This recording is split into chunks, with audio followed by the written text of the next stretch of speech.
I recently recorded an episode with Aneace Haddad. At 47 years old, he had built a payment software company operating in 30 countries. He had shareholders all over the world. He built something real. And in the same 12 months that he sold his company, he got divorced and he moved continents. And within a couple of years, he found himself sitting in economy class where he'd been used to flying business and first class for many, many years. But this is a good story. He told me he didn't fall apart, but he also admitted it took him 3, maybe 4 years, swinging between two vines like Tarzan, holding the old identity with one hand and reaching for the new one with the other, before he finally let go and started moving forward. Aneace had one line in our conversation that I've been thinking about since we spoke. All of this means I'm alive. All of this means I've gone through more and I'm still here. How grateful to be here and to be still looking forward to having more to go through. Action number 1 is this: accept where you actually are on the map. Now, here's exactly what you got to do.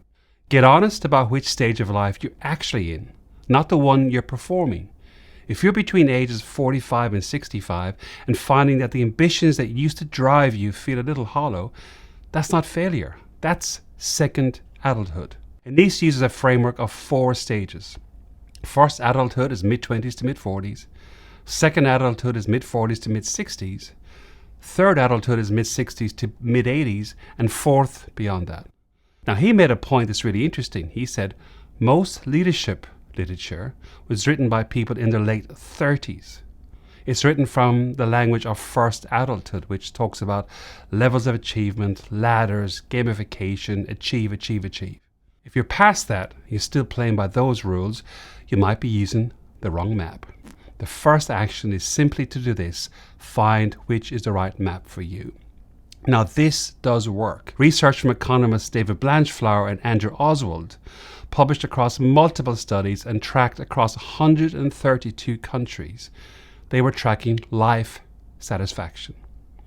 What they consistently found is a U-shaped happiness curve. Satisfaction dips in the 40s and bottoms out at about 47, and then starts to rise again through the 50s and 60s. Now, just knowing this can be genuinely relieving. If you're sitting in your early 40s and you're feeling pretty tired, so is everybody else. But guess what? Life satisfaction starts growing again, approximately 47. You stop cursing the storm. You make some hot chocolate, you batten down the windows, and wait for this to pass. Action number 2, stop fighting what your brain is becoming.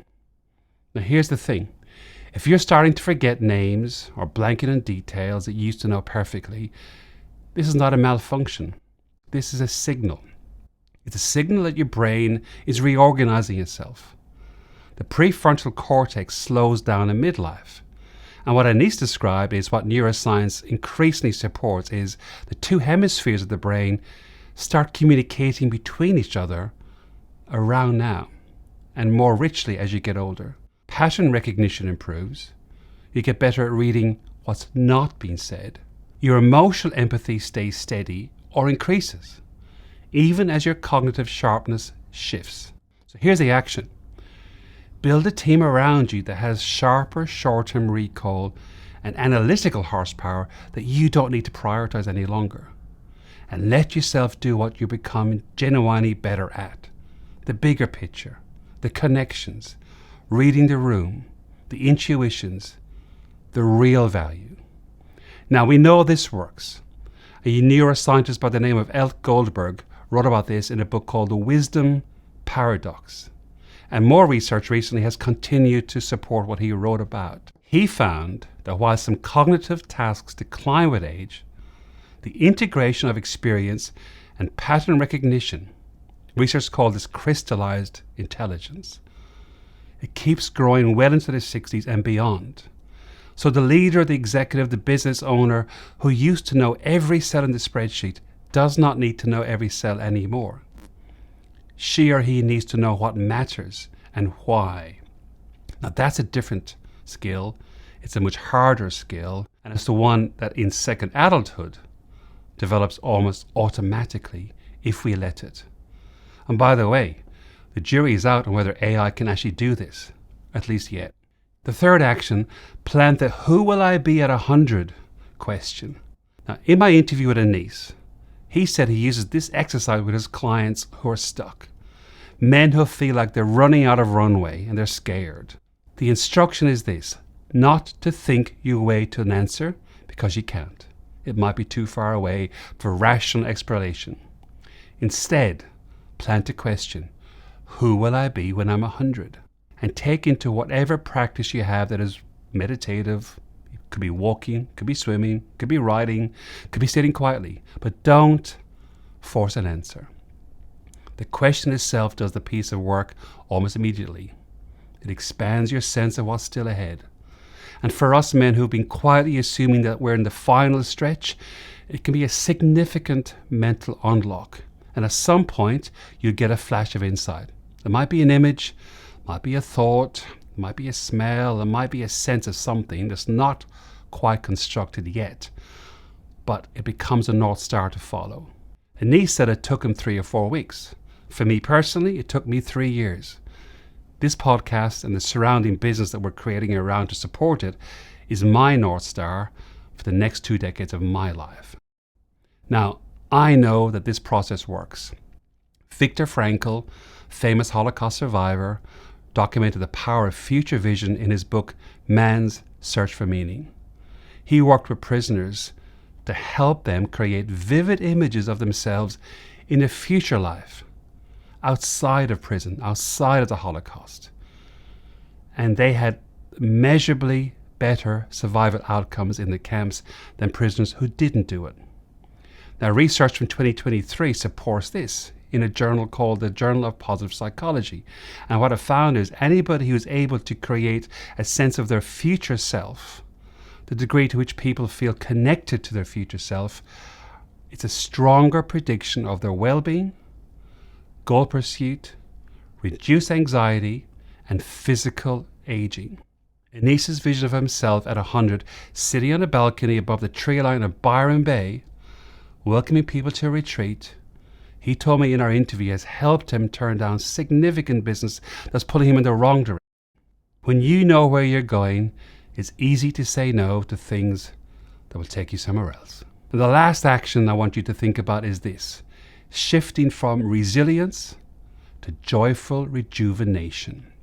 Aneace said in my interview he stopped using the word resilience a couple of years ago, not because he stopped believing it, not because he didn't believe in getting through hard things, but because resilience implies you endure the wave and you return to normal. The problem is, as we get older, there is no return to normal. Our body's changing, it continues to change. The markets shift, the kids leave, the identity we've built needs rebuilding again and again. So the move he describes is away from bracing from impact, which is resilience, and towards something he calls joyful rejuvenation, treating disruption as evidence that we're still here, we're still growing, we're still alive. He suggests asking yourself a question every single morning, which is, do I still have a skip in my step? It's not forced positivity, it's an honest check-in. And if the answer is yes, well, just keep going. If the answer is no, listen for that too. We know this works. Carol Dweck, who is a researcher at Stanford, specializing in an area called growth mindset, she has consistently shown that people who frame challenges as a development rather than a threat demonstrate greater persistence, greater creativity, and greater life satisfaction. A meta-study, meaning a study that looked at lots of other studies, in fact this one drew on 113 different studies, confirmed in 2021 that positive reappraisal, choosing to find meaning or value in difficult experiences, is one of the most robust predictors of psychological well-being as you get older. The men that Aneace describes as flourishing in the second half of life, they're not the ones who dodged hard things. They're the ones who stopped keeping score of what the hard things were costing them and started noticing what they were building. His final words in our podcast I love. He said, "Nobody died, let's get pizza." And I love that. It's not a joke, it's a philosophy. The runway is longer than we think. Our brain is changing. That's fine. Adapt with it and look forward to what we'll be doing when we're 100. Now, if this has hit home for you, the full conversation with Aneace is in the link in the description. I really encourage you to watch it. And if you haven't already subscribed to Don't Let the Old Man In, please do so. There's a lot more to come. Your brain's getting smarter. Stop pretending it isn't.